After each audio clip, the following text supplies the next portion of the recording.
Hi and welcome to easy spoken English Kanchi. இன்னைக்கு லெசன்ல நம்ம போன லெசன்ல பார்த்த மாதிரி லாங் கொஸ்டின்ஸ் தான் ஃப்ரேம் பண்ண போறோம். பட் லாஸ்ட் லெசன்ல பார்த்த அதே பேட்டர்னா இல்லாம இன்னைக்கு ஒரு டிஃப்ரெண்ட் பேட்டர்ன்ல நம்ம லாங் கொஸ்டின்ஸ் ஃப்ரேம் பண்ணலாம். So it's going to be really very interesting. So without any further delay, let's quickly get into today's lesson. இன்னைக்கான ஃபர்ஸ்ட் சென்டென்ஸ் பாருங்க. நேத்து நைட்டு ஃபங்க்ஷனை விட்டு கிளம்புனதுக்கு அப்புறம் அவங்க எங்கே போனாங்கன்னு உனக்கு தெரியுமா அப்படின்னு கேட்டிருக்கோம். ஸோ லாங் கொஸ்டின்ஸ் ஃப்ரேம் பண்றோம். அப்ப மெயின் கிளாஸ் கொஸ்டின் ஃபார்மேட்ல தான் இருக்கும். இங்க உங்களுக்கு தெரியுமா அப்படின்னு கேட்கிறோம். இங்கிலீஷ்ல டு யூ நோ. என்ன தெரியுமான்னு கேட்குறோன்னா அவங்க எங்கே போனாங்கன்னு உனக்கு தெரியுமா, அவர்கள் எங்கே சென்றார்கள் என்று. கரெக்டா? அவர்கள் எங்கே சென்றார்கள் என்று அப்படின்னு டு யூ நோ உடைய பார்ட்டா, அதாவது என்ன விஷயம் உங்களுக்கு தெரியும்னு சொல்லி அதோட ஆப்ஜெக்டா நம்ம சொல்றோம். அப்போ வேர் டிட் தே கோ அப்படின்னு டைரக்டா எழுத முடியாது. வேர் தே வெண்ட், வேற எழுதிட்டு அதுல இருக்கிற கொஸ்டினோட எழுதிட்டு பக்கத்துல அது அஃபர்மேட்டிவ் ஃபார்ம்ல தான் எழுதணும். கொஸ்டின் ஃபார்ம்ல டிட் தே கோன்னு எழுதக்கூடாது, தே வெண்ட்னு எழுதணும். Do you know where they went. அதுக்கப்புறம் நம்ம என்ன சொல்லியிருக்கோம்னா அவங்க எப்போ கிளம்புனாங்கன்னா நேத்து நைட்டு நிகழ்ச்சியை விட்டு வெளியேறிய பிறகு அப்படின்னு சொல்லியிருக்கோம். பிறகு அப்படின்னு சொல்லும் போது ஆஃப்டர் யூஸ் பண்ணலாம். After they left the function last night. Okay, do you know where they went after they left the function last night. Okay, so இதுல மெயின் கிளாஸ் கொஸ்டின் இருக்கு. மெயின் கிளாஸ்ல இருக்கிற வேர்ப் நோ உடைய ஆப்ஜெக்டா ஒரு நவுன் கிளாஸ் எழுதியிருக்கோம், வேர் தே வெண்ட்னு. அந்த noun கிளாஸோடைய டைமை சொல்றதுக்கு நம்ம ஒரு டைம் கிளாஸ் ஆட் பண்ணியிருக்கோம். After they left the function last night அப்படின்னு சொல்லி இந்த ஆஃப்டர் சொல்லி நம்ம எழுதியிருக்கிற கிளாஸ் ஒரு ஆட்வர்ப் கிளாஸ். ஆட்வர்ப் கிளாஸ்ல பொதுவா இது டைமை சொல்ற கிளாஸ். ஆஃப்டர், வென், பிஃபோர் இதெல்லாம் டைம் கிளாஸஸ் அப்படின்னு சொல்லுவோம். ஓகே, ஸோ இதே பேட்டர்ல தான் இன்னைக்கு நம்ம சென்டென்சஸ் பார்க்க போறோம். Main class question, noun clause and ஒரு adverb clause that describes the time of the action. Okay, சரி, நெக்ஸ்ட் சென்டென்ஸ் போலாம். ஃபைனல் ரிசல்ட் கேட்டதுக்கு அப்புறம் அவ எப்படி ஃபீல் பண்ணான்றத உன்னால எக்ஸ்பிளைன் பண்ண முடியுமா அப்படின்னு கேட்கிறோம். ஸோ இங்க இருக்கிற மெயின் கிளாஸ் கொஸ்டின் எதுங்க? உன்னால எக்ஸ்பிளைன் பண்ண முடியுமா, கேன் யூ எக்ஸ்பிளைன். என்ன விஷயத்தை எக்ஸ்பிளைன் பண்ண முடியுமான்னு சொல்றோம்னா அவ எப்படி ஃபீல் பண்ணா என்று. கரெக்டா? How she felt. Can you explain how she felt. எப்போ அவ ஃபீல் பண்ணான்னு சொல்றோம்? அந்த ஃபெல்ட்ன்ற ஆக்ஷன் எந்த டைம்ல நடந்ததா நம்ம சொல்றோம்னா அவ ஃபைனல் ரிசல்ட்டை கேட்டதுக்கு அப்புறம் எப்படி ஃபீல் பண்ணான்னு. ஸோ எப்படி ஃபீல் பண்ணான்னு எழுதிட்டோம், ஹவு ஷீ ஃபெல்ட். எப்போ நடந்துச்சு அந்த ஆக்ஷன்னா after she heard the final result. Okay, அவ ஃபைனல் ரிசல்ட்டை கேட்டதுக்கு அப்புறம். Can you explain how she felt after she heard the final result.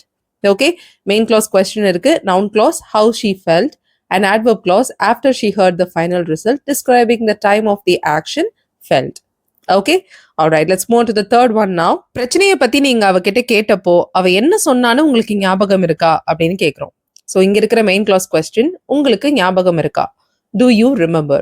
என்ன விஷயம் ஞாபகம் இருக்கான்னு கேக்குறோம்னா அவ என்ன சொன்னான்னு உங்களுக்கு ஞாபகம் இருக்கா. do you remember what she said. So இங்க இருக்கிற வாட் ஷீ செட்ன்றது தான் noun clause, object of the verb, main clause verb remember. Right? அவ எப்போ சொன்னான்னு சொல்றோம்னா அவ சொன்ன ஆக்ஷன் எப்போ நடந்தா சொல்றோம்? நீங்க பிரச்சனையை பத்தி கேட்டப்போ அவ சொன்னா, அவ என்ன சொன்னான்னு உங்களுக்கு ஞாபகம் இருக்கா. Right? So to you remember what she said. நீங்க அவகிட்ட பிரச்சனையை பத்தி கேட்ட போதுன்னு சொல்லும் போது வென்ற கன்ஜங்ஷன் யூஸ் பண்ணலாம். when you asked her about the problem. Okay, do you remember what she said when you asked her about the problem. Main clause question, noun clause what she said, and adverb clause when you asked her about the problem describing the time of the action said. Okay, all right, let's move to the fourth one now. அவன் ரூம்குள்ள நுழைஞ்சப்போ ஏன் பதட்டமா இருந்தான்றத உங்களால explain பண்ண முடியுமா. So இங்கேயும் உங்களால explain பண்ண முடியுமான்றதா main class question. Correct? So இதை இங்கிலீஷ்ல கேன் யூ எக்ஸ்பிளைன்னு சொல்லுவோம். அடுத்து என்ன விஷயத்தை எக்ஸ்பிளைன் பண்ண முடியுமான்னு கேட்குறோன்னா அவன் ஏன் பதட்டமா இருந்தான் என்று. Correct? why he was nervous. can you explain why he was nervous. Okay, alright. அந்த நர்வஸா இருந்த ஆக்ஷன் எப்போ நடந்ததா சொல்றோம்னா அவன் ரூம்குள்ள நுழைஞ்சப்போ, when he entered the room. can you explain why he was nervous when he entered the room. Okay, so இது நம்ம daily லைஃப்ல பேசுற ரொம்ப சாதாரணமான சென்டென்சஸ் மாதிரி தான் இருக்கு. கரெக்டா? இந்த கொஸ்டின்ஸ்லாம் ரொம்ப கேஷுவலா நம்ம டெய்லி லைஃப் கான்வர்சேஷன்ஸ்ல பேசுறது தான், கேட்கறது தான். ஆனா இதுல நம்ம கிளாஸஸ் ஆட் பண்ணி நிறைய டீடைல்ஸ் ஆட் பண்ணி ஒரு லாங் கொஸ்டினா ஃப்ரேம் பண்றோம். That is all it is. Okay, alright. இன்னைக்கான லாஸ்ட் சென்டென்ஸ் பாருங்க.